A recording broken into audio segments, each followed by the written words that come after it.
দেখো বন্ধুরা, আমি প্লেনে বসে গিয়েছি।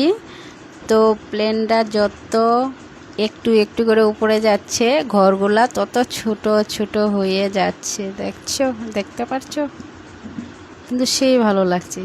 অ্যাকচুয়ালি সত্যি কথা বলবো কি, আমার লাইফে আমি কখন প্লেনে বসি নাই। তো আমার লাইফে আমি প্রথম প্লেনে বসেছি, সেই ভালো লেগেছে। আসলে প্লেনে বসে আমার স্বপ্নর মতো লাগছে আর কি। তো অ্যাকচুয়ালি এটা স্বপ্ন পুরো হয়েছে আমার বসের জন্য।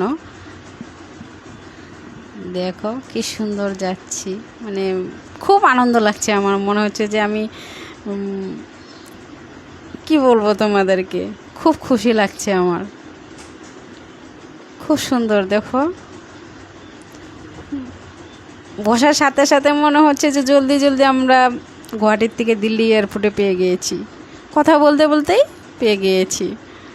তো ওখানে সেটা তোমাকে দেখাবো। দেখছে খুব মজা লাগছে, খুব সুন্দর। তো দিল্লি এয়ারপোর্ট আরেক ব্লকে তোমাদেরকে দেখাবো। Tata, bye bye.